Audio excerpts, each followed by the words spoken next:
Alors, je suis un peu trop habillée pour un live, mais ça c'est parce que j'ai réalisé que hier quand on a tourné la vidéo YouTube de Shine Try On, j'ai oublié de montrer deux de mes de mes robes. Et en fait c'est mes robes préférées, donc je voulais pas ne pas les inclure dans la vidéo. Donc j'ai fait ça vite fait. Du coup j'ai dû remettre les lumières et la caméra et re-enlever le miroir du mur et tout ça. Mais c'est bon, c'est fait. Aujourd'hui j'ai une journée d'édition, donc le maquillage, la tenue, tout ça, ça va servir absolument à rien. Tant pis, parce que je suis grave en retard avec les éditions de Reel. C'est encore des Reels où on est deux, où on est ensemble avec Nico, donc ça va être un peu pénible à éditer. Et je pense que je vais me mettre à éditer la vidéo YouTube de la semaine aussi. J'hésite entre... Est-ce que j'édite le vlog de Pierre? Bonjour Lucas, salut K.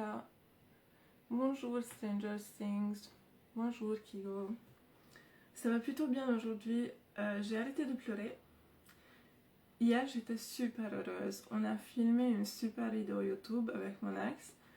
Et quand il est parti, je suis allée à la salle de gym. J'ai fait du sport toute seule, puis je me suis acheté plein de bonnes choses à manger. Et quand je suis rentrée, j'ai travaillé un peu. J'ai dû faire des retours Shine parce que la moitié des affaires ne nous allaient pas. N'était pas la bonne taille. Ou on n'aimait pas la texture ou des trucs comme ça. Et après j'étais trop fatiguée. Pourtant hier je voulais finir. Vous savez, sur YouTube j'ai publié le morning routine. Et en fait hier soir je me suis dit après la salle quand je rentre, je vais en faire un reel. Genre, je vais grave couper jusqu'à ce que j'ai 30 secondes très rythmées. J'ai commencé et puis j'étais tellement fatiguée. Physiquement c'est épuisant. Ça sent tellement stupide.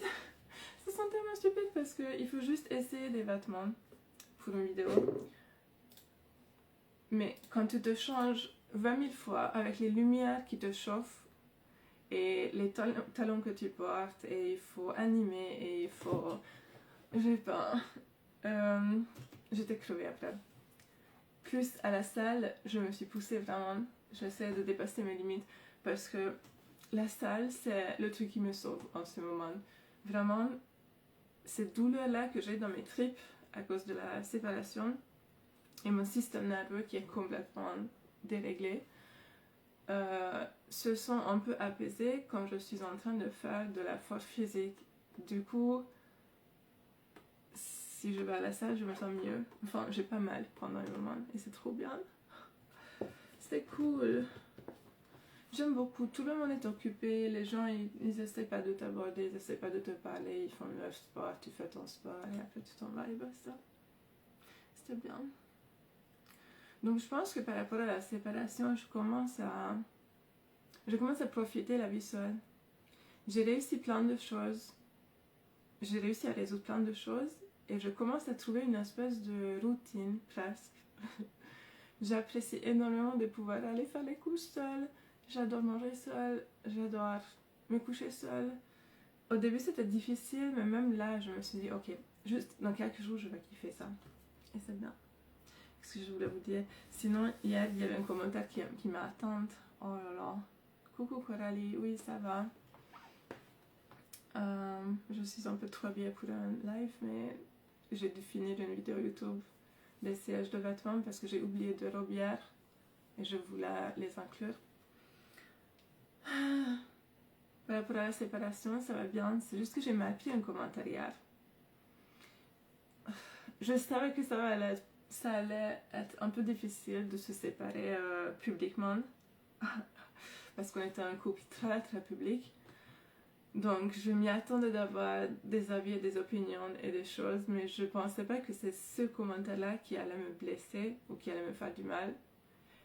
Moi je m'attendais à ce que les gens disent que j'aurais pas dû le quitter, que j'ai fait de n'importe quoi parce que c'était quelqu'un de bien, ou qu'ils ne me croient pas par rapport au fait qu'on avait vraiment des incompatibilités. Et c'était pas du tout ça. Le mec dans le commentaire sous mon live d'hier, il a dit comme je pense qu'il monte pour le buzz. J'essaie de me mettre à sa place, j'essaie vraiment de me mettre à sa place, mais c'est difficile parce que de mon côté, ça fait des semaines que je pleure, que j'impatiente pour y mettre fin, que je galère pour quitter quelqu'un qui est foncièrement gentil. Est-ce que vous avez déjà quitté quelqu'un qui est gentil? C'est très difficile parce que si un mec vous fait un sale coup et qu'il vous fait énormément souffrir, qu'il vous trompe, qu'il fait un truc vraiment... Moi j'ai eu un mari violent, un ex-mari agressif avant. Donc c'est très facile de quitter quelqu'un quand tu réalises que, oulala, cette personne, complètement fou, folle, dangereuse, machin. Mais quand c'est juste que dans tes tripes, tu le sens que t'es hyper malheureuse et t'arrives pas à être heureuse avec cette personne, c'est très difficile de te tenir à ta décision et de partir pour ton bien-être, pour ta santé mentale et pour essayer de trouver la personne qui est compatible avec toi et pour te donner une chance de trouver cette personne, pour devenir disponible pour cette personne qui est là quelque part pour toi.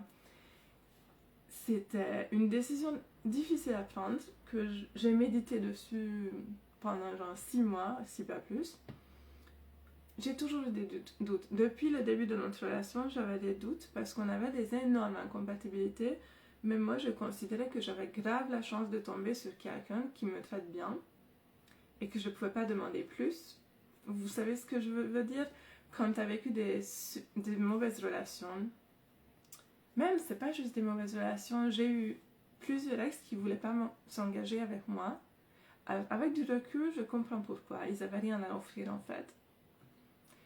Ils savaient qu'ils ne pouvaient pas me rendre heureux parce qu'ils n'avaient rien à m'offrir. Donc c'est pas grave.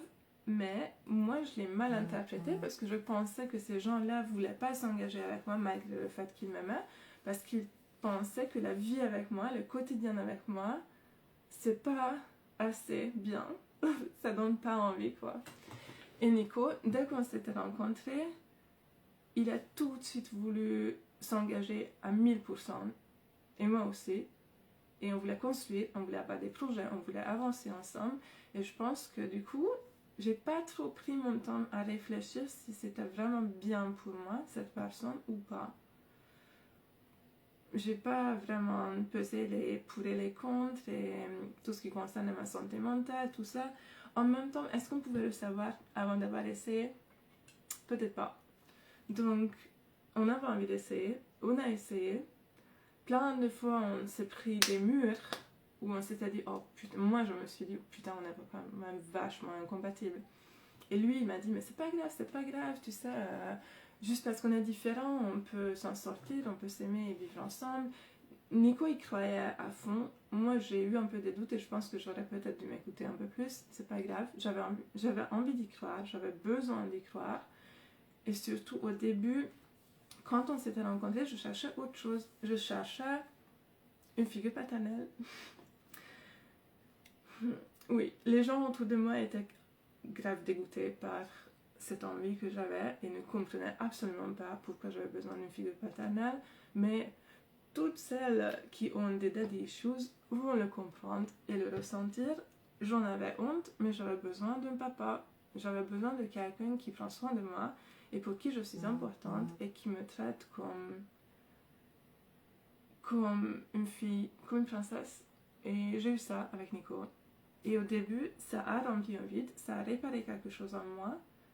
Et c'est exactement ce dont j'avais besoin à ce moment-là.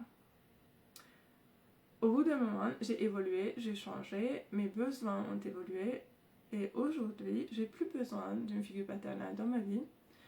Parfois, je parle avec mon père qui est en train de me construire une cabane sur un terrain en Hongrie. Il est fier de moi, il m'adore. On a réparé notre lien. Limite, il s'est excusé pour son comportement quand j'étais petite. Donc, j'ai envie de dire, j'ai des très bonnes relations avec mon père maintenant. Et je lui ai pardonné. Je lui ai pardonné. What the fuck? Je pensais que ça arriverait jamais. Mais je suis juste contente qu'il ait encore envie, qu'il est là, le temps qu'il est là, parce qu'il commence à prendre de l'âge. Mon père aussi, comme tout le monde. Et c'est quand même quelqu'un qui qui m'a détruite, certes, mais aussi qui a essayé de se racheter, qui a essayé de réparer, qui a énormément changé, évolué. Et c'est plus du tout la même personne que le papa qui m'a fait du mal quand j'étais petite. Voilà. Maintenant, c'est quelqu'un qui me fait du bien, en fait, qui me fait me sentir aimée et précieuse et forte et indépendante et j'en sais rien. Il a l'air d'être vraiment très fier de moi. En plus, on a les mêmes passions, mon père et moi. On est extrêmement écolo tous les deux et la vie au réseau nous obsède. Donc ça, c'est cool. Et donc, j'ai médité sur tout ça depuis 6 mois. Et au bout d'un moment, je suis arrivée à un point où je supportais plus la présence de cet homme chez moi. J'arrivais plus. C'était plus ce dont j'avais besoin. Ça me correspondait plus, cette relation hyper codépendante. Alors, évidemment, Nico a proposé plein de solutions. Il a proposé qu'on essaie d'être moins codépendant, qu'on fasse plus de choses séparément. Il a proposé de commencer un travail de chauffeur VTC pour que notre seule source de revenus, ce ne soit pas juste ce métier, mais que lui aussi, il amène une autre source de revenus. Parce que ça aussi, c'était une de nos problématiques pendant notre couple. Pas problématique, mais c'était une difficulté parce que cette situation où on s'appuie sur ce métier, qui était majoritairement basé sur mon image, c'est trop allongé dans le temps. En fait, c'était pas sa faute, c'était pas ma faute, c'était des trucs administratifs. Et en fait, on était tout le temps en mode survie, mais pendant 2 ans déjà, et on vivait pas là où on voulait, on faisait pas ce qu'on voulait exactement, et on devait s'appuyer sur un métier qui est très instable et très fluctuant, et il y a plein d'éléments que tu peux pas contrôler, et tu peux faire tous les efforts du monde, tu peux bien faire ton boulot, tu peux bien performer, le revenu est comme ça. Et c'était très difficile pour moi qu'il n'y avait rien de stable. Bref. Oui. Et j'ai eu des énormes problèmes. Je pense que la plupart des collègues le savent. J'ai été hospitalisée. J'ai été suivie quotidiennement par une équipe d'intervention d'urgence. J'ai jamais été aussi bas psychologiquement de ma vie, et ça c'est dire quelque chose parce que j'ai vécu des trucs que je pense que j'aurais mérité ne pas vivre pendant ma vie, et j'ai jamais été aussi bas. Et il y avait trop de responsabilités sur mes épaules ces dernières années. Je me sentais pas aimée, j'étais profondément malheureuse de mon quotidien et de ma vie, pas de mon job. J'adore mon job, c'était tout le reste. Tout le reste. Je détestais là où je vivais, je détestais que j'avançais pas dans ma vie, genre concrètement rien ne changeait autour de moi, même si sur internet tout est en train de changer tout le temps, mais ça avance bien, c'est un truc de dingue. Mais j'arrivais pas à réaliser mes rêves de quotidien de youtubeuse dans sa cabane, au réseau, etc. Et en couple, c'était plus difficile. C'était hyper difficile de toujours faire des compromis, des sacrifices, des concessions. J'en ai eu marre. J'ai dit, franchement, la première fois où je l'ai quitté, Nico, parce que j'ai dû le quitter plusieurs fois pour qu'enfin on arrive à se séparer vraiment, je lui ai dit, j'ai pas de le fil de ma pensée, attendez. Je lui ai dit... Oui, je lui ai dit, je suis désolée, je pensais que ce que je voulais c'était un couple très soudé et construire quelque chose ensemble, mais je me rends compte que j'en ai marre. J'ai plus envie de faire des compromis, c'est fini. J'ai plus envie de faire des sacrifices, j'ai plus envie de participer à des événements familiaux, j'ai plus envie en fait. Quand tu es en couple, il faut... Et comme tu as des enfants, ton partenaire a des enfants et une famille, évidemment, quand il y a un événement familial, il faut y aller. Il faut toujours penser... En fait, tu intègres toute la famille de l'autre dans ta vie. Et c'était d'autant plus douloureux pour moi parce que ma famille n'était pas intégrée dans cette relation. Parce que ma famille, j'ai pas envie d'avoir un lien avec ma famille plus qu'un appel téléphonique très rare. Donc, parce que c'est ça qui est le mieux pour moi. Je les tiens très à l'écart de ma vie et c'est parfait pour moi. Mais du coup, j'ai dû faire plein de trucs pour la famille de quelqu'un d'autre. Clairement, j'avais jamais envie de le faire, en fait, tout ça. Et c'était jamais dans les deux sens parce que mon compagnon n'a pas eu l'opportunité de faire tous ces sacrifices, ces compromis, etc. pour ma famille, pour moi et ma famille. Parce qu'ils sont pas présents dans ma vie, tout simplement.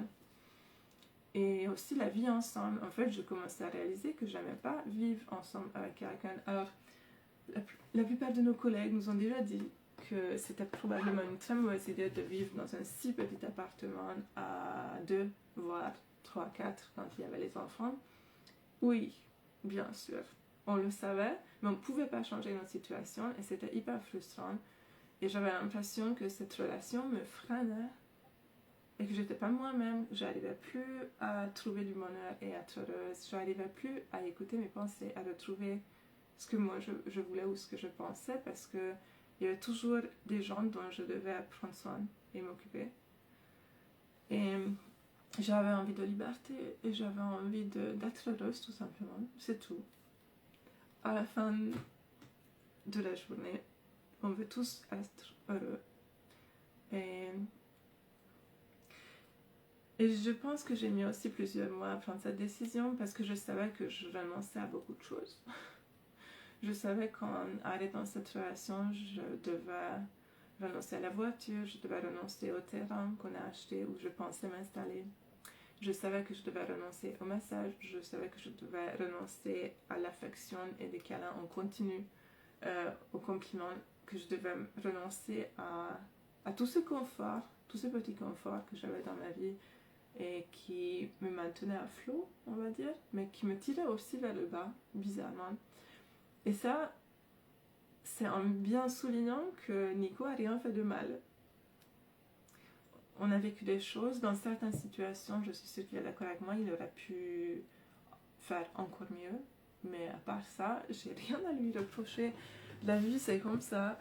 On évolue, on change et parfois on va pas dans le même sens. Et même si je trouve que niveau carrière et pour ce qu'on a imaginé pour la marque, on va plutôt dans le même sens et on a à peu près les mêmes envies, c'est juste... C'est pas vrai. Attends, c'est pas vrai en fait, parce que même là, moi je voulais toujours plus. Je voulais y mettre plus d'énergie, plus d'efforts. Moi je suis obsédée par ça. J'ai enfin trouvé quelque chose qui me correspond. Je me sens enfin dans mon élément, à ma place. Donc, moi je pense boulot, je mange boulot, je respire boulot, Pour moi, c'est pas un boulot. Pour moi, c'est un style de vie. Pour moi, c'est une passion. Pour moi, c'est un style de vie, en fait. C'est ça. C'est pas un travail pour moi. C'est ma vie. Et j'adore.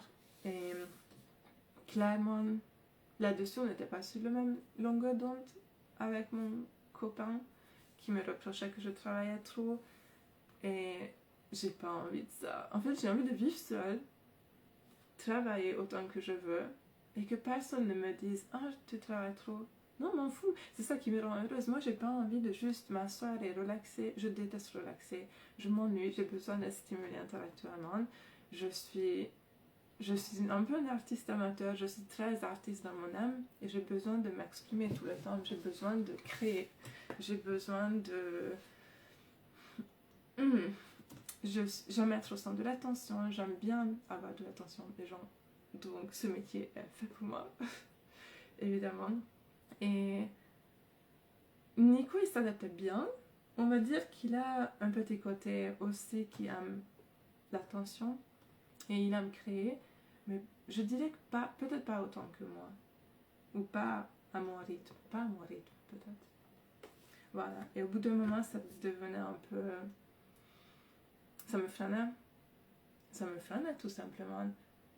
Par exemple, quand on allait sur le terrain qu'on a acheté ensemble, lui, il voulait profiter, il a fait du feu et il attendait que je vienne, qu'on s'assoie et qu'on profite, qu'on regarde, qu'on contemple ce qu'on a. Sauf que moi, j'avais des projets avec ce terrain. Je voulais m'y installer le plus vite possible. Donc je voulais le transformer pour que ça soit vivable, esthétique et joli et que je me sente à la maison. Ça demande énormément de travail. Et on aurait dû y aller plus souvent. Et après, une fois sur place, on aurait dû bosser pendant des heures et des heures. Ce que moi j'ai fait, mais lui il n'avait pas envie. Et en plus il me reprochait que moi je continuais à faire du jardinage. Et je dis tout ça, c'est pas... Là je me plains, évidemment c'est mon côté des choses et ce que moi j'ai vécu. Lui, il m'a jamais manqué de respect, il n'a jamais été agressif, il m'a jamais empêché de faire des choses. Gentiment, il me disait juste tout le temps que j'en faisais trop et que je devrais venir et m'asseoir. Mais j'ai réalisé que j'avais pas envie d'être avec quelqu'un qui me dit de venir m'asseoir. J'ai envie d'être avec quelqu'un qui arrive à garder mon rythme, à me suivre, qui arrive à me suivre. Quoi. Voilà. Oui, donc ça m'a fait énormément mal quand j'ai vu ce commentaire qui remet en question qu'on s'était quitté, parce que, comme je vous ai expliqué, il y a une tonne de raisons pour lesquelles, oui, j'ai pris cette décision. Vous n'avez pas vu, parce qu'on a pré-programmé du contenu. En fait, la façon dont je fonctionne maintenant, parce que maintenant, je gère un peu mieux mon emploi du temps et le travail, c'est que je crée du contenu en avance, genre un mois en avance. J'ai un mois d'avance là. Donc ça veut dire que tout ce qui va sortir pendant un mois, c'est ce que j'ai créé jusque-là. Donc la plupart des choses sont d'avant séparation. Je sais que le meilleur, ça aurait été de ne rien dire et de vous annoncer la séparation en septembre. Mais ça veut dire que j'aurais dû garder ce secret énorme jusqu'en septembre. J'ai un problème avec des secrets. Je déteste avoir des secrets. Je suis sans filtre. C'est comme ça que j'arrive à exister sur Internet, à créer, à exister tout court en fait. Parce que pour ceux qui le savent, j'ai des traumatismes d'enfance que j'étais obligée de garder en secret pour survivre et pour exister pendant longtemps.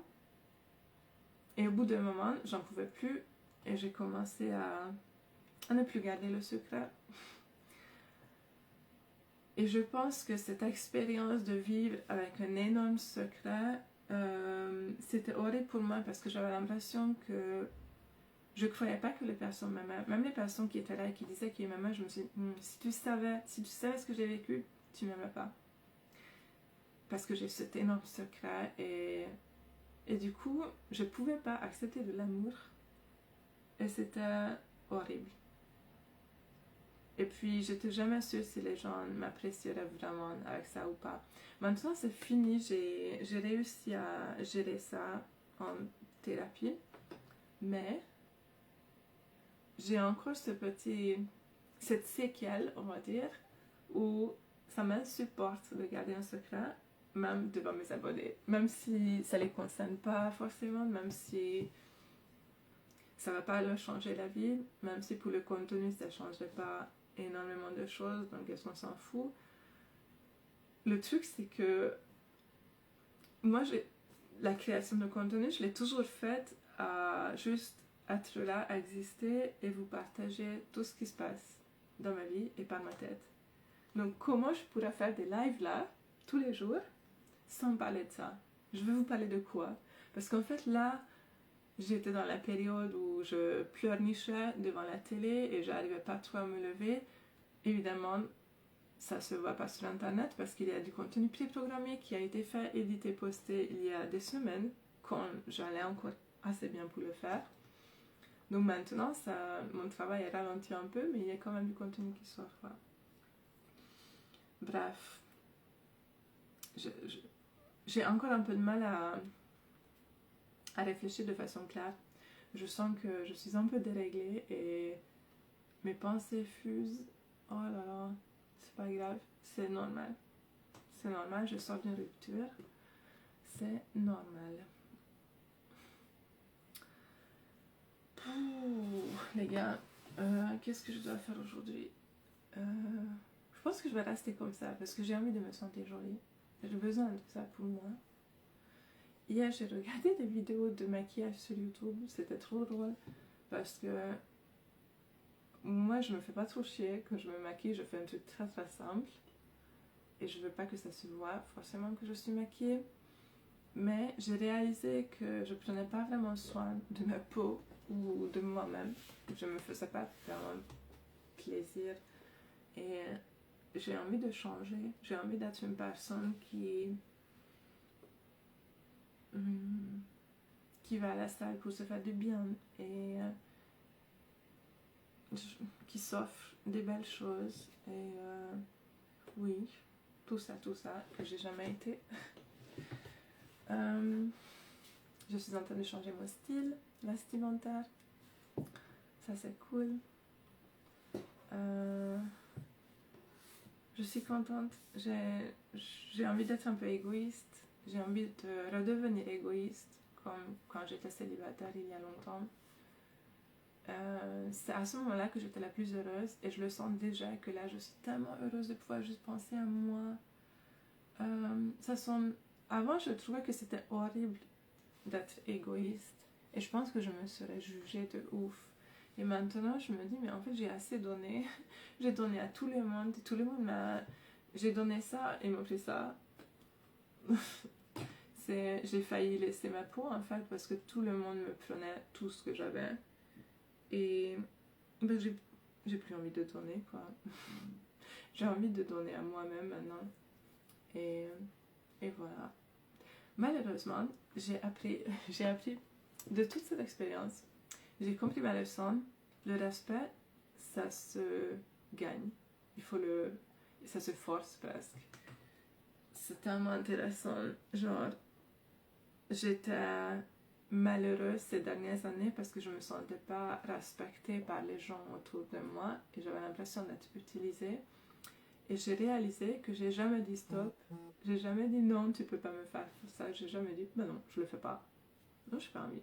J'ai jamais dit ça. Je me taisais, je faisais tout pour tout le monde et j'avais mal parce qu'ils ont accepté ça de ma part et ils ont demandé même, ils ont pris ça pour acquis, ils ont trouvé ça normal que je les mette toujours en priorité avant moi. Et ben j'ai compris que le respect n'était pas un dû. Les gens ne me devaient pas du respect, les gens ne devaient pas respecter mes limites et mon besoin de repos, mon besoin de prendre du temps pour moi, tout ça. C'est à moi de dire non. Oh mon Dieu. Parce que c'est que moi qui sais où sont mes limites. Genre, j'ai réalisé les gens, ils font même pas exprès. Moi, je pensais que tout le monde avait envie de me faire du mal. Vraiment, je pense que je suis un peu borderline. J'ai un trouble de personnalité borderline et je suis très paranoïaque. Donc facilement, je me mets à penser que les gens me veulent du mal, que le monde entier est contre moi et veut me détruire. Que les gens veulent pas que je réussisse, veulent pas que je sois heureuse et veulent pas que je me fasse du bien. Et du coup, ces pensées s'autogénèrent et je me retrouve dans une spirale infernale où du coup, je continue à souffrir et servir les autres tout le temps en me disant en fait il veut juste m'utiliser, tout le monde veut juste m'utiliser. Ouais, non, c'est pas vrai en fait. C'est complètement faux. C'est moi qui donnais trop et qui n'avais zéro limite. Genre, je continuais à subvenir aux besoins des autres, même quand moi, j'avais plus rien à donner. Même quand moi, je commençais à tomber en morceaux et à me fragiliser et à être super malade et super épuisée. J'ai arrêté que quand j'étais incapable de continuer physiquement et mentalement. Mais pas avant. Qui fait ça? Ben, quelqu'un qui pense qu'elle a aucune valeur, sauf quand elle fait quelque chose pour les autres. Voilà. Elle fait ça. Mais j'étais choquée. Et du coup, je suis encore en thérapie. Je vois un psychologue une fois par semaine. Et je pense qu'elle a réussi à mettre des trucs dans ma tête de semer des graines. Parce que chaque fois où je parle de mon rapport avec les autres et à moi-même, elle est choquée. Et elle est là, mais vous avez une image de vous-même. Mais ça, c'est super. Et genre, le fait qu'elle réagisse aussi fort et que ça soit un professionnel qui doit avoir plein de gens qui n'ont pas énormément d'estime d'eux au plus profond d'eux-mêmes, c'est drôle parce que je trouve que ça se voit pas trop. Parce que je suis quelqu'un qui n'est pas du tout timide devant la caméra. Et j'ai assez de confiance en moi pour me lancer dans des projets de dingue. J'ai assez de confiance en moi pour me mettre sur internet et genre, m'en fous ce que les gens pensent. J'ai assez de confiance pour ça. J'ai assez d'estime de moi pour dire, ouais, je vais être youtubeuse. M'en fous ce que tu penses, m'en fous ce que tu penses que c'est trop dur, que c'est pas possible, que c'est trop tard, qu'en 2025, comment tu veux devenir youtubeuse, m'en fous, moi je veux faire ça. Mais j'ai zéro estime pour moi en vrai quand je regarde. Si je laisse les gens venir trop près de moi, malheureusement, ce que je pense de moi, ça ressort. Ce que je pense vraiment de moi-même. Parce que tout ça, c'est... C'est tellement difficile à expliquer. En fait, j'ai appris à... C'est un comportement appris. Cette personnalité qui a confiance en elle. Mon comportement de base naturel qui ressort dès que je suis un peu acculée ou dès que j'ai des difficultés dans la vie ou je suis fatiguée ou je suis pas assez forte pour me gérer. C'est une personnalité très fragilisée qui pense qu'elle doit en gros satisfaire les autres quoi, pour avoir de la valeur et être hyper performante et très efficace et genre, si je fais rien dans une journée, je me sens comme une merde. Je suis sûre qu'il y a beaucoup de personnes qui se sentent pareil. Mais du coup, je travaille dessus en thérapie. Je dirais que j'arrive pas à juste exister, ne rien créer, juste être là et être heureuse et me dire ah, je mérite bien ça. Non. Pour moi, j'ai toujours été comme ça. À l'école, quand j'étais petite, je rentrais de la maison, d'abord je faisais mes devoirs et après, si tout a été fait, tous les devoirs pour toute la semaine, genre vraiment tout, genre il n'y avait plus rien. Je faisais pas que les devoirs pour le lendemain, je faisais tout ce qu'on m'a déjà donné, tout ce que je savais qu'il fallait le faire. Après, je pouvais me reposer, après, je pouvais lire, après, j'avais le droit de faire ce que je voulais. Et c'est une bénédiction, mais aussi c'est un atout, mais aussi ça l'est pas. Je sais pas comment vous expliquer. En fait, je suis quelqu'un de très discipliné et très têtu et qui avance et qui n'a pas peur de se lancer dans les projets et qui se tient à ses emplois du temps et je me fixe des objectifs et je m'y tiens vraiment. Et ça c'est génial. Je suis contente d'être comme ça. Je suis jamais paralysée. J'arrive à agir et à avancer. Mais je trouve toute ma fierté dans ma progression sur ma liste des choses à faire. Genre, je me note des trucs à faire pour la journée. Si j'arrive à les accomplir, là je me dis, ah ok, je suis trop fière de moi. Je gère. Je mérite de regarder la télé. Genre moi, je suis convaincue que sinon je ne mérite pas de me reposer ou de regarder la télé si je n'ai pas fait tout ce que je voulais faire. Voilà. C'est pas grave parce que c'est pour ça que je vais réussir. Donc quelque part, Je sais que c'est pas très sain, mais en même temps, le métier dans lequel je suis, si tu es sain d'esprit, tu te mets pas dans ce métier. Si tu es sain d'esprit, tu réussis pas dans ce métier. Il faut être un peu fou et folle pour être dans ce métier parce que un des psychologues dans le groupe de psychologues qui m'a suivi quand j'allais super super mal tous les jours, c'était mon préféré. Il m'a dit mais en fait c'est pas humain, votre boulot c'est pour une machine, c'est pas pour une humaine. Et je disais là oui, et alors? Et ça resté dans ma tête parce que chaque jour où je me mets énormément de pression de réussir tout ce que je voulais faire, je me rappelle qu'il y a quelqu'un qui m'a dit que mon boulot c'était pour une machine, pas pour un humain, et que mes emplois de temps c'était pour une machine. Et c'est vrai que parfois je me rends compte que j'attends la même chose, j'exige la même chose de moi que ce qu'une équipe de 10 personnes ou 15 personnes fait. J'exagère même pas. Moi je me compare aux gens du milieu qui ont le plus de succès, qui sont dans les 0,01%, et je compare ma performance et la quantité de contenu que je mets et la qualité de contenu que je mets dehors à elle. Donc forcément j'en sors toujours très mal et du coup je m'oblige à mettre une charge de travail sur mes épaules qui correspond à la charge de travail de toute une équipe et à la charge de travail d'une marque qui existe depuis des années et qui a beaucoup plus de moyens que moi et qui a beaucoup plus d'employés que moi. Mais même en sachant tout ça, j'arrive pas à m'arrêter. Même en sachant tout ça, je suis là, non, j'ai pas réussi encore. Genre, je pourrais ralentir, je pourrais me reposer quand j'aurai réussi, pas encore. Non, c'est trop tôt maintenant. Pour moi, en fait, moi, je compare avoir une entreprise à avoir un bébé.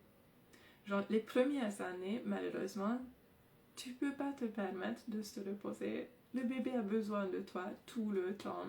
C'est pas le moment de penser à autre chose. C'est pas le moment de te faire du bien. C'est pas le moment de penser à toi, tout simplement, parce que le bébé a besoin de toi. Et pour moi, cette auto-entreprise que j'ai dans le métier est un bébé qui n'a que 2-3 ans, donc qui a besoin de moi à temps 24/24 en fait. Donc je peux pas juste... je peux pas me permettre d'être fatiguée, je peux pas me permettre d'avoir besoin de m'occuper de moi. C'est pas le moment.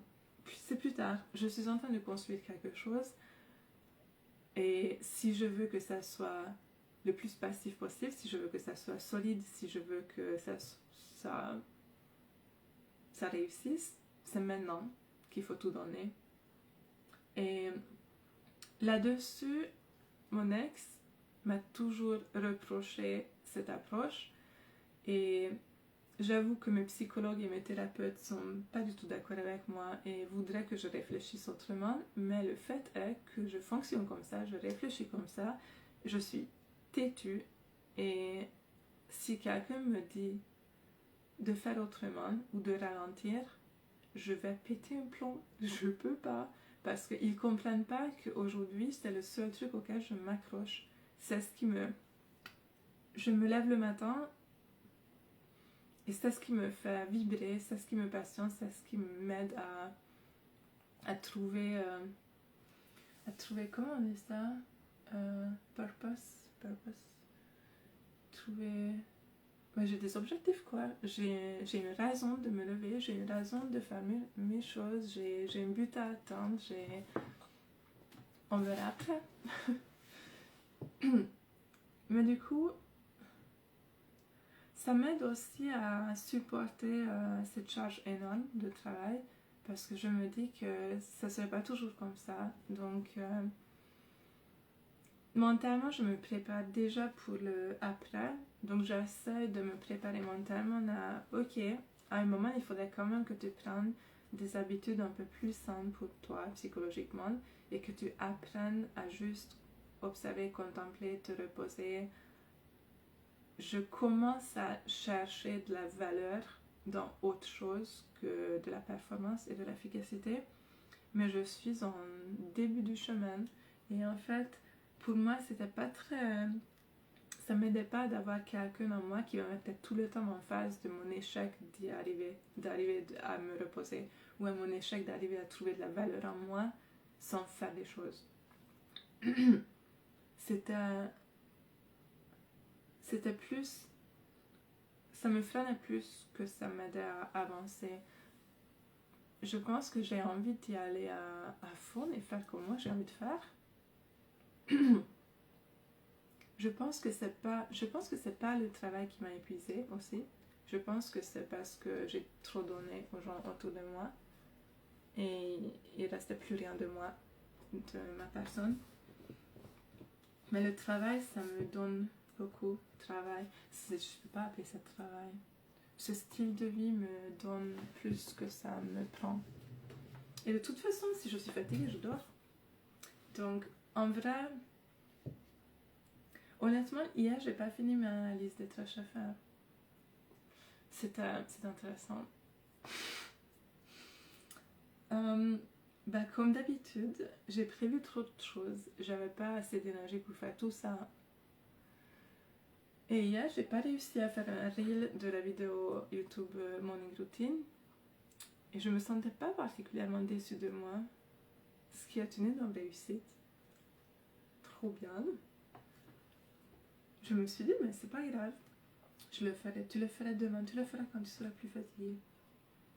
Je pense que là, je trouve ça un peu démesuré ma fatigue par rapport aux choses que je fais.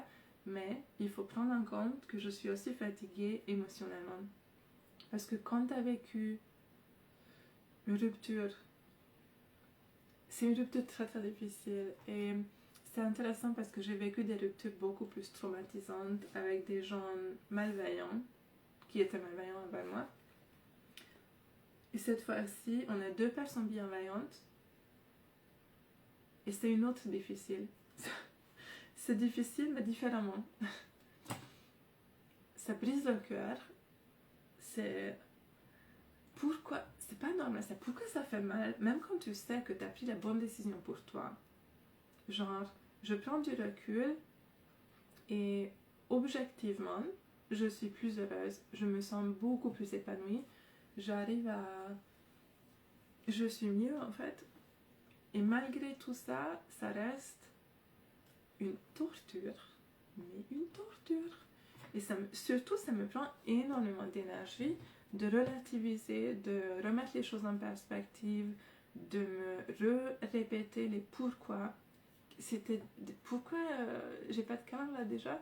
Pourquoi il n'y a pas personne à côté de moi? Ah, ok, j'ai une bonne raison pour tout ça. Mais je dois combattre un peu le manque de cette personne dans ma vie quand même. C'est bizarre. Pourtant, je sais que c'est pas la personne que je veux à côté de moi. Mais ça fait quand même bizarre parce qu'il était là pendant 3 ans. Donc je fais quoi? Et j'ai des mauvaises habitudes parce qu'avant j'avais l'habitude de remplacer les personnes qui partaient tout de suite parce que le problème c'est que je me détestais tellement que je supportais pas ma présence et mes propres pensées et j'avais besoin d'avoir une autre personne dans ma vie. Et maintenant je commence à être un peu plus à l'aise avec moi-même et avec mes pensées, mais ça me faisait super peur. Putain, quand je l'ai quitté, il a déménagé ses affaires, j'étais là, mon Dieu, je vais rester seule avec mes pensées. Je peux pas, je veux pas rester seule avec mes pensées. Et finalement, ça va. Mes pensées sont pas si horribles que ça, finalement. J'ai moins peur de moi-même maintenant, du coup. Ça, c'est bien. Je réalise que j'avais peur de moi. J'avais peur de moi. Waouh. J'avais peur de rester seule avec mes pensées, ça c'est sûr. Mais c'est dingue. Du coup, je suis contente que je l'ai fait. Je trouve que parfois, quand j'ai des peurs, j'aime bien me mettre dans des situations où je suis obligée de faire face à la peur parce que ça me fait évoluer et avancer dans la vie. J'ai l'impression que je commence à devenir la femme que je voudrais être. Et ça c'est génial. Oh, je suis tellement contente. J'étais jalouse des femmes comme ça. J'étais jalouse des femmes qui pensaient qu'elles méritaient le meilleur. J'étais jalouse des femmes qui pensaient qu'elles pouvaient juste aller faire leur sport, boire un café, se reposer et après mettre toute leur énergie dans leur petite entreprise. J'étais là jamais, meuf, pourquoi tu penses que toi tu mérites ça? Pourquoi toi tu mérites ça et moi non? C'est parce que moi j'ai une enfance pourrie, c'est ça. C'est parce que moi je suis une soumette et c'est pour ça.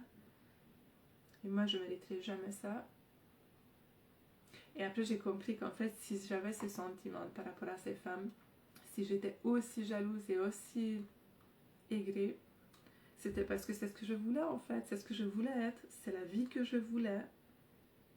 Je voulais une vie où je pense à mon skincare, je voulais une vie où je pense à mon style de vêtements et j'ai envie de m'acheter des vêtements. Moi c'était toujours avant, c'était toujours j'ai vraiment besoin de chaussettes, donc je vais me prendre des chaussettes.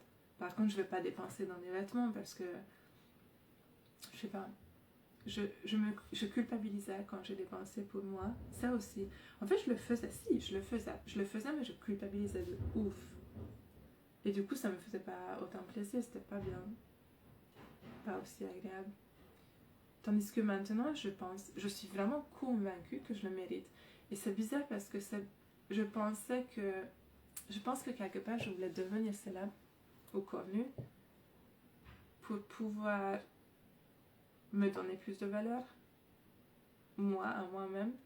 Parce que je pensais que si les abonnés pensaient que je méritais leur abonnement et que ils avaient envie d'avoir accès à ma vie et de regarder ce que je fais et tout ça, que ça m'aiderait à penser que j'avais de la valeur. Et c'est super intéressant. Waouh! Parce qu'en vrai, c'est pas du tout ça qui m'a aidé à penser que j'avais de la valeur.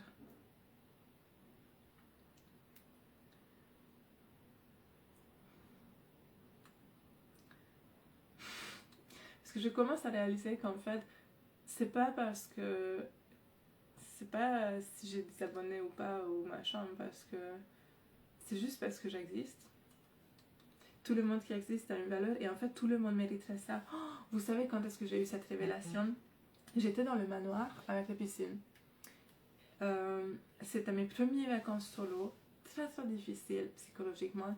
Honnêtement, j'avais juste envie de partir tout le temps. Je détestais, j'ai regretté d'avoir dépensé de l'argent dans ces vacances. J'avais pas envie d'être là. Je me suis dit, j'aurais dû faire du camping sauvage. Putain, pourquoi je suis venue là? Qu'est-ce que je fous ici, moi? Qu'est-ce que je fous dans cet environnement riche avec ces snobs et... En fait, j'étais entourée de gens qui ont l'habitude de s'offrir ce genre de vacances. Parce que c'était une chambre d'hôte, donc j'étais pas seule. Il y avait d'autres personnes. Et j'ai pu m'imprégner un peu de cette ambiance et de ce truc. Pour eux, c'était normal. Et je m'étouffe. À un moment, j'ai eu une révélation où je me suis dit, mais ça devrait être normal. Pourquoi les gens qui sont employés et qui ont un job normal, comme moi j'avais avant, j'étais secrétaire, pourquoi eux, ils peuvent pas se permettre d'aller dans un manoir avec une piscine? Genre, what the fuck? Pourquoi c'est pas ça ce qui est normal et ce que tout le monde mérite? Pourquoi on doit se botter le cul et galérer pendant des années, être super pauvre et travailler gratuitement pour enfin créer une entreprise qui marche? Et là, tu peux te permettre ça. J'aurais jamais pu me permettre ces vacances avec mon boulot d'employé d'avant.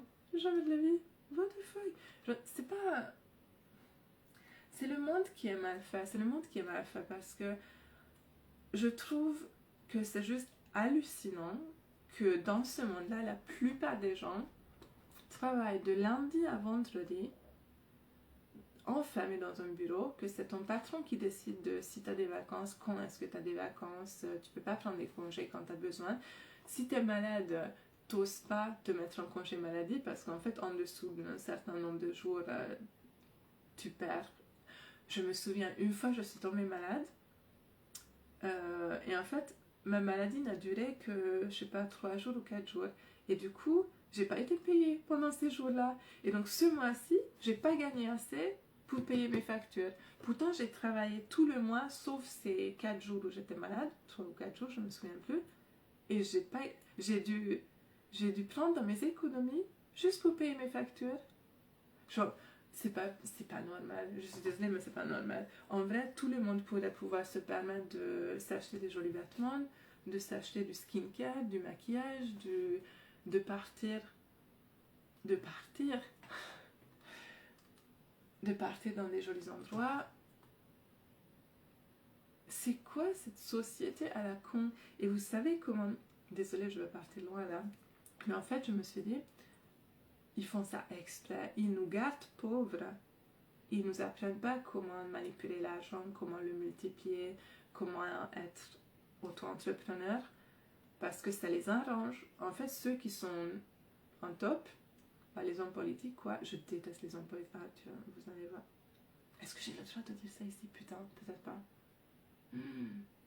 Bon, bref.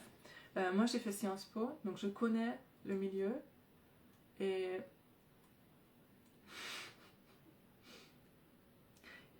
alors moi j'ai fait Sciences Po parce que je voulais changer le monde et je voulais faire quelque chose justement contre la pauvreté et pour l'écologie. Et je me suis rendu compte que ces gens-là, qui étaient les futurs dirigeants du monde, ils s'en foutaient. C'était une bataille de coqs, ils voulaient juste tous gagner, c'est tout, et avoir accès au pouvoir. Et en fait, eux, ça les arrange que la plupart de la population soit pauvre. Parce que j'ai été super pauvre ces 2 dernières années, donc je le sais, quand tu es en train de t'inquiéter de est-ce que je vais pouvoir payer mes courses pour ma famille, tu n'as pas le temps de te poser des questions ou de réfléchir à oh, où est-ce que j'aurais envie de partir? Est-ce que c'est normal qu'on ne peut même pas se permettre de se reposer quand on est fatigué ou quand on tombe malade? Est-ce que c'est normal qu'on doit aller travailler avec une fièvre? Non, je pense pas. Est-ce que c'est normal de devoir, juste pour pas perdre ton salaire? Non, c'est pas normal. Je trouve que c'est pas normal. Bref. Mais le problème, c'est que justement, ce genre de pensée, j'ai le luxe et le privilège de pouvoir me permettre d'y penser maintenant. Parce que maintenant, je suis complètement indépendante, j'ai mon auto-entreprise et je peux réfléchir à tout ça et je peux me dire non mais attends, comment ça se fait que pendant 10 ans, j'étais employée, je travaillais super bien, tout le monde était content de moi, les gens étaient, oh ma famille était tellement fière de moi, putain, quand j'étais employée, c'était tellement fière de ma stabilité, du fait que j'ai trouvé ma place dans la société, etc. Mais moi j'étais profondément malheureuse, j'ai pas pu me reposer quand j'étais fatiguée, j'ai pas pu me reposer quand j'étais malade, et j'ai pas pu me permettre de me faire du bien, ou de me faire plaisir, parce que j'avais pas les sous. C'est pas normal ça. Je déteste la société actuelle.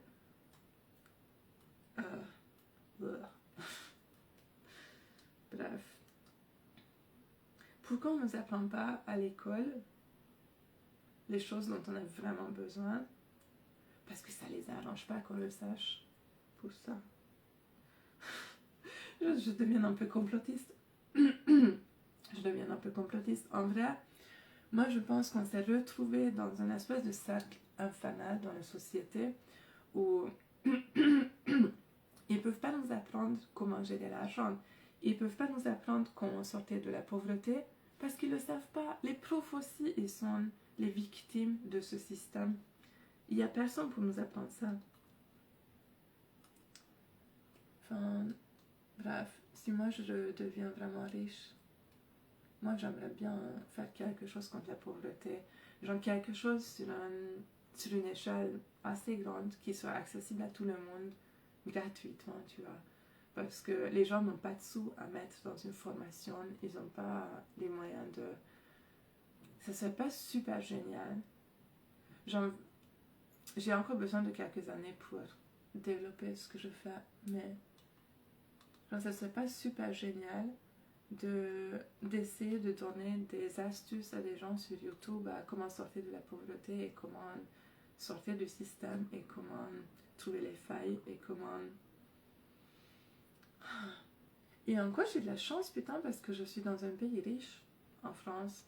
Et parce qu'en France, il y a le chômage. Donc j'ai dû travailler comme employée pendant plusieurs années et après j'ai accumulé du chômage et j'ai pu me mettre au chômage au début. Quand je gagnais rien encore sur Internet, je pouvais me mettre au chômage et du coup, je pouvais me permettre de ne pas m'obliger à faire des trucs que j'ai pas envie de faire, genre des vidéos, des commandes, etc. ou des cams que moi je refusais de faire tout simplement parce que c'était pas bien pour ma santé mentale. Et je pouvais me permettre d'essayer de devenir influenceuse, d'essayer de devenir youtubeuse, d'essayer de réussir dans le métier. Vous savez qu'en Hongrie, le pays d'où je viens, les gens n'ont pas ça. Il n'y a pas de chômage. En fait, le chômage, ça dure 1 mois. Toujours, pas plus.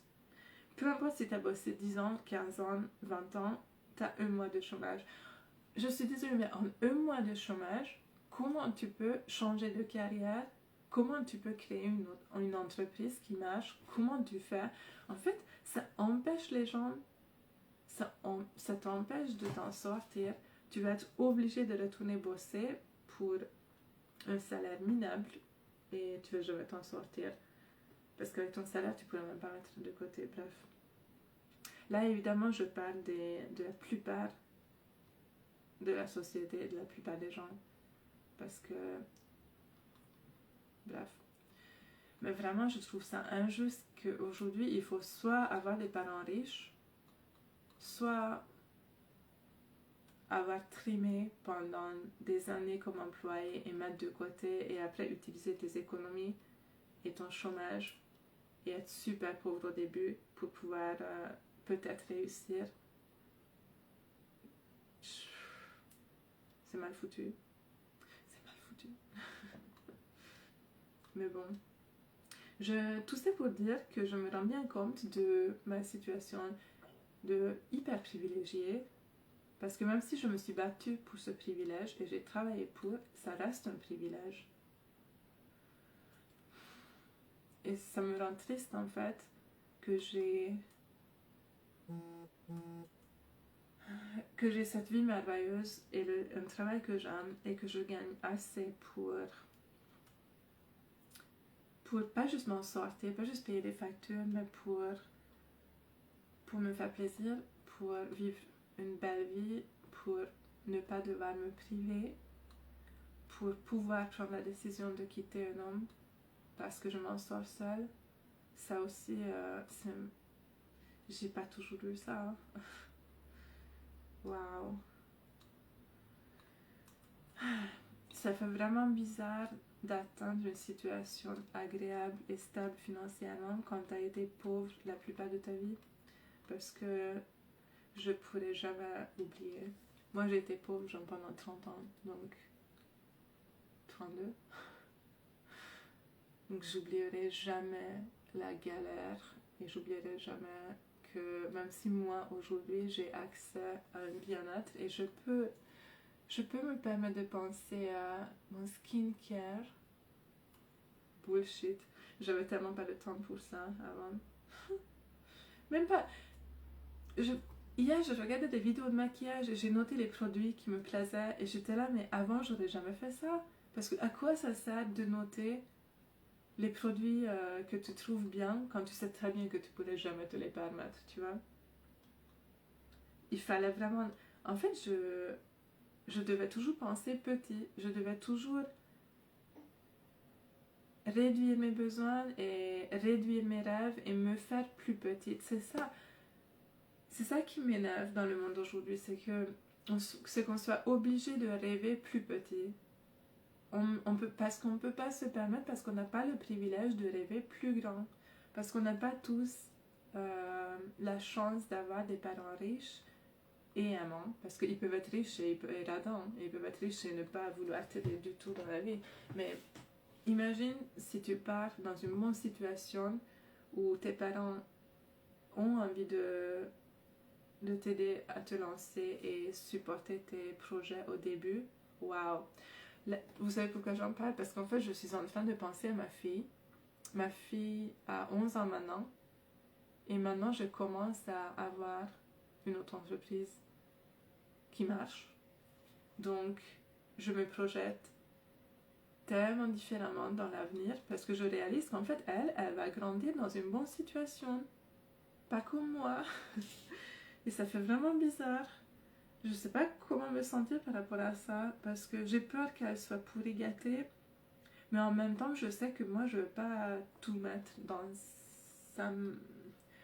J'ai plutôt envie d'encourager ses rêves et de créer une espèce de stabilité financière, un énorme privilège clairement, où elle peut se permettre de faire des erreurs, elle peut se permettre de changer d'avis, de changer de job, de changer de carrière, de réfléchir à ce qu'elle voudrait faire. Bizarre parce que je suis moitié jalouse, moitié fière que je peux m'offrir ça à ma fille. Mais j'aurais voulu avoir ça moi, quand j'étais enfant. Ça fait bizarre qu'elle aura ça. Waouh, c'est fou quand même ce que j'ai fait.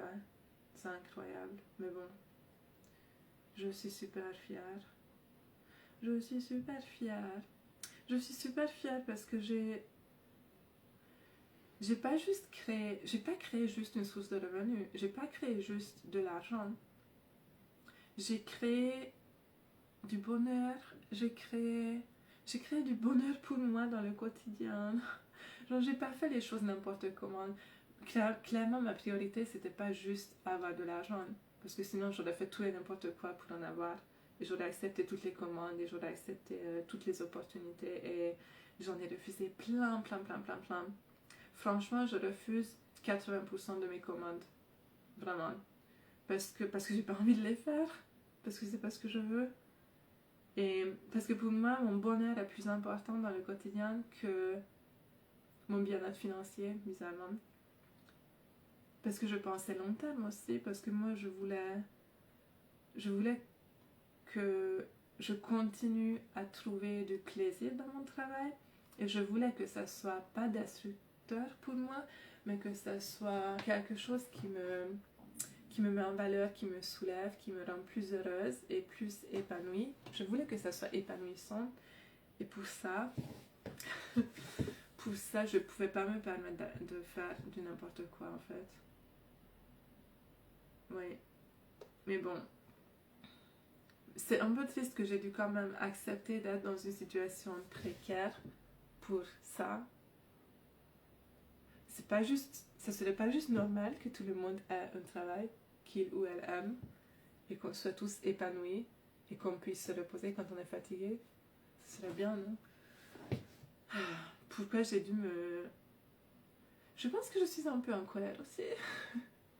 Pourquoi j'ai dû m'infliger des années et des années de précarité pour que je puisse enfin réaliser mes rêves et mes projets? Je trouve pas ça normal parce que évidemment ça m'a forgé et je suis fière de l'avoir fait, mais je trouve toujours que c'était pas nécessaire. C'est pas nécessaire de faire souffrir les gens. J'ai pas envie. Je déteste quand les gens disent oui, j'ai vécu des traumatismes, c'était super difficile, mais je trouve que c'est grâce à ça que je suis la personne que je suis. Débile. Non, personne ne mérite de vivre des traumatismes, personne ne mérite de souffrir, et on n'a pas besoin de ça. Hein. En fait, si tu es une personne gentille et bienveillante, même sans traumatisme, quelle surprise, tu resteras une personne gentille et bienveillante. En fait, c'est pas mes traumatismes qui m'ont rendue gentille ou forte. Mes traumatismes m'ont fragilisée et à cause de mes traumatismes, j'ai pas osé commencer ce métier parce que c'était trop dangereux pour moi. Donc pendant très longtemps, j'ai pas pris de risques. Je pouvais pas me permettre de prendre de risques et je pouvais pas me permettre de m'approcher de ce milieu plus que ça. Parce que malheureusement, à cause de ce que j'ai vécu enfant, c'était trop dangereux pour moi.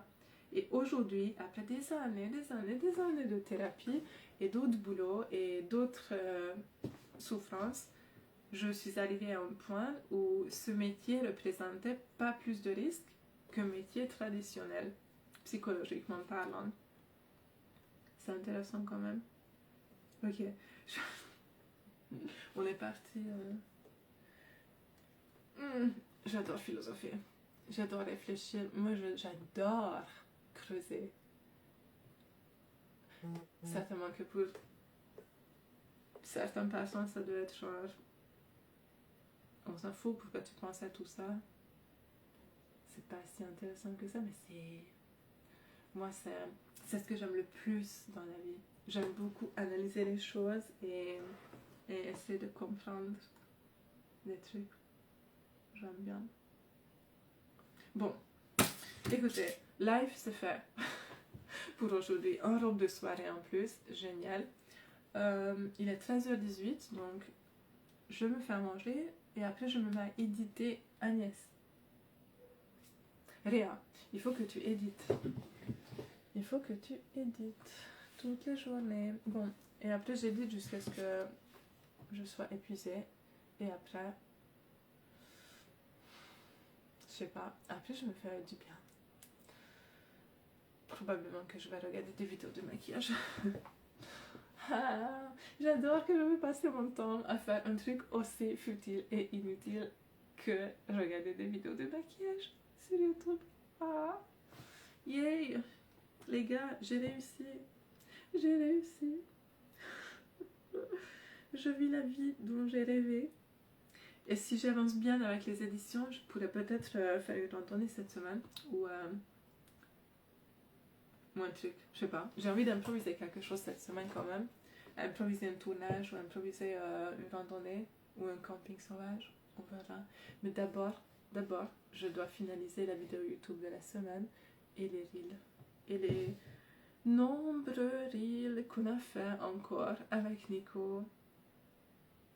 Ça va être difficile psychologiquement. J'ai peur de m'y mettre, je vous jure. J'ai l'impression que j'essaie de rester encore en live parce que j'ai peur de m'y mettre. J'ai peur de nous voir tout amoureux à se regarder, à se faire des câlins, à faire de la comédie ensemble. Mais bon, il faut que je le fasse. Je l'ai défoncé, le pince à cheveux. J'ai fait un battement de cœur. Un battement de cœur. Bon bah écoutez, je vous montre ma robe quand même. Waouh, waouh, waouh. Ouh, magnifique. J'adore. Ah, les jolis vêtements. Allez, bonne journée à tout le monde. Bisous.